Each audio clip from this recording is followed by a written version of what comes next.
Droits des actionnaires dans la SAS.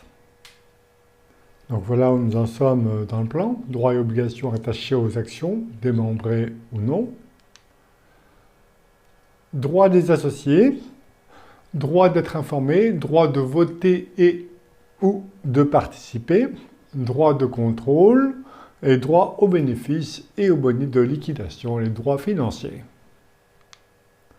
Droit d'être informé, aucune disposition ne prévoit un droit de communication permanent dans la SAS au profit de ses actionnaires, contrairement à la société anonyme. Donc là encore, une très grande liberté. Alors, obligation quand même de communication du rapport du commissaire aux comptes sur les conventions contrôlées, droit de poser des questions écrites pour les associés ou l'associé qui détient plus de 5% du capital, mais dans le silence des statuts, le dirigeant peut opposer un refus de toute demande de communication formulée hors de la prise de la décision collective. D'ailleurs, la communication des comptes sociaux n'est pas obligatoire, contrairement à la société anonyme ou à la SARL. Communication des comptes sociaux obligatoire pour la société anonyme, non obligatoire pour la SAS, puisque l'article applicable à la société anonyme, en l'occurrence 227.1, est inapplicable pour la SAS. Donc, la SAS n'est pas tenue d'informer les associés, mais aussi sur le nombre total des droits de vote. Distinguer droit de voter, droit de participer. Participer n'est pas voter, le droit de voter et le droit de participer concernent seulement les décisions dites collectives. Il est impossible de priver un associé de participer ou de voter aux décisions collectives. Mais là aussi, la SAS offre une très grande latitude, une très grande liberté, puisque les statuts déterminent librement le champ des décisions collectives.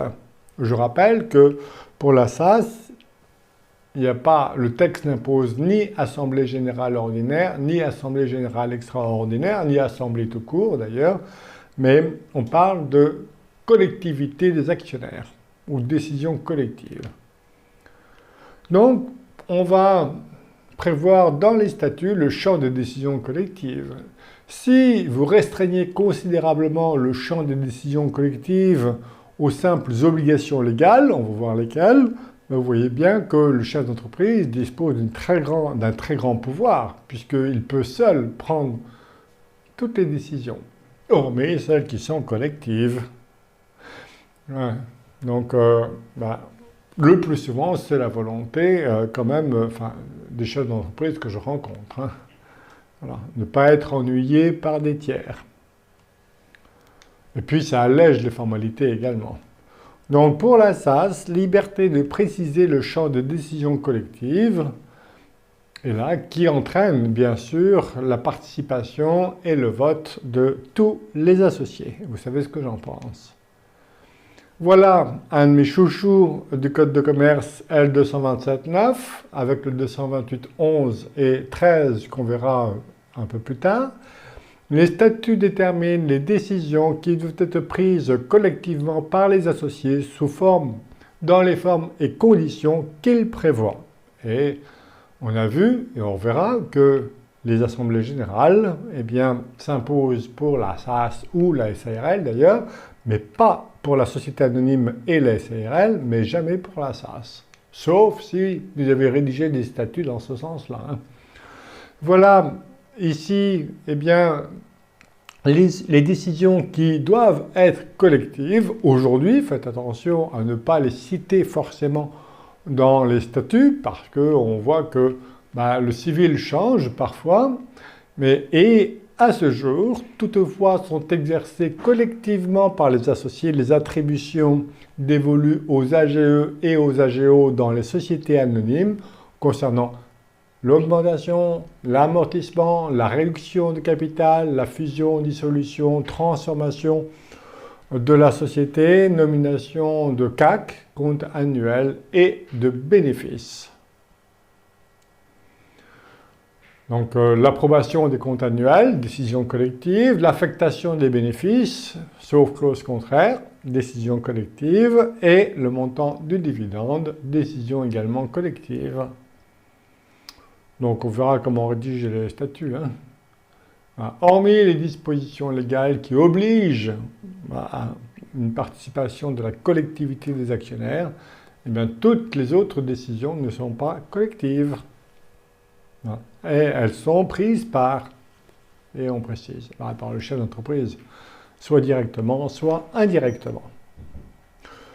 Donc, sauf clause contraire, ne relève pas d'une décision collective la modification des statuts, sauf si on accroît les engagements d'un associé, auquel cas, eh bien, le vote de l'associé est obligatoire, et la modification des droits attachés à une catégorie d'actions. Prévoir, bien sûr, dans les statuts. Il est interdit de priver un associé du droit de participer et de voter aux décisions collectives. Tout associé a le droit de participer aux décisions collectives. C'est une disposition générale du Code civil, mais participer n'est pas voter. On ne peut pas priver un associé du droit de participer, mais on peut priver un associé du droit de voter aux décisions collectives. La preuve en est, c'est que l'article 844 du Code civil, notamment, dit que, et la jurisprudence, dit qu'on ne peut pas priver un indivisaire du droit de participer. Or, l'indivisaire a le droit à la qualité d'associé. Or, en aucun cas, un indivisaire ne peut voter. C'est forcément, et on va le voir tout à l'heure, c'est le mandataire des actions indivises qui a seul le droit de vote. Un indivisaire ne peut pas voter. Vous voyez qu'un indivisaire a la qualité d'associé. On ne peut pas le priver de participer, mais il est privé du droit de voter. Donc, participer n'est pas voter. Voilà. Et si une action est démembrée, eh bien, c'est le droit de vote appartient au nu propriétaire, sauf en ce qui concerne l'affectation du bénéfice où il est réservé à l'usufruitier. Le tout sauf clause contraire.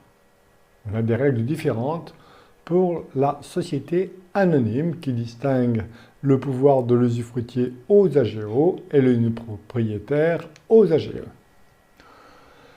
Concernant le vote des actionnaires, donc on distingue l'accord unanime obligatoire des actionnaires, on a commencé à le voir, l'accord unanime sauf clause contraire, donc on va écarter l'accord unanime, et quelles sont les décisions qui appellent au vote obligatoire des actionnaires. D'abord, les décisions qui doivent recueillir l'accord unanime des associés, obligatoirement, on a vu, c'est l'augmentation des engagements des associés, la modification de certaines clauses statutaires, notamment 2 maintenant, avant il y en avait plus, vous voyez, ça change, donc ne pas inscrire dans les statuts les règles civiles, l'inaliénabilité, la clause d'inaliénabilité, et la clause d'exclusion d'une personne morale associée pour changement de contrôle. Désignation du commissaire en compte en cas d'apport en nature ou d'avantage particulier. Augmentation de capital par majoration du nominal, sauf pour les incorporations des réserves. Transformation par fusion-absorption également. Accord unanime obligatoire des actionnaires. Accord obligatoire sauf clause contraire, la modification des statuts, il y a intérêt à mettre la clause contraire ici, sinon vous savez l'unanimité parfois est impossible à recueillir. Prorogation de la durée de la société, nomination du liquidateur et approbation des comptes de liquidation. Accord unanime des associés, obligatoire sauf clause contraire donc. Le vote obligatoire des actionnaires, donc c'est le champ de décision collective, l'augmentation, l'amortissement, la réduction de capital, fusion, scission, dissolution, transformation, nomination de CAC, approbation des comptes de l'exercice, affectation du bénéfice, montant du dividende et les émissions d'actions de préférence en cours de vie sociale. D'ailleurs, dans certaines situations, le bénéficiaire d'actions de préférence est privé du droit de vote pour l'émission d'une nouvelle catégorie d'actions.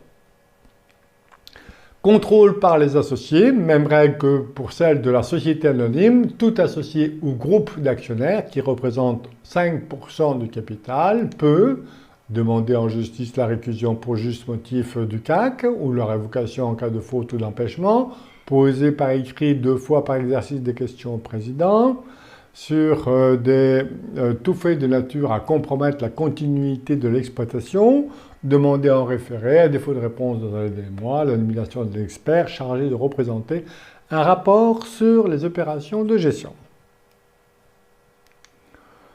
Et comme pour la société anonyme, eh bien, tout associé ou groupe d'associés qui représente au moins 30% du capital, cette fois-ci, peut obtenir la désignation d'un CAC dès lors qu'il en fait la demande motivée auprès de la société. Voici les différences entre une société anonyme et une SAS. Donc, pour la SAS, pas de possibilité de demander en justice la désignation d'un mandateur chargé de convoquer l'Assemblée. Toc. Demander l'inscription d'une question à l'ordre du jour de l'Assemblée. Non.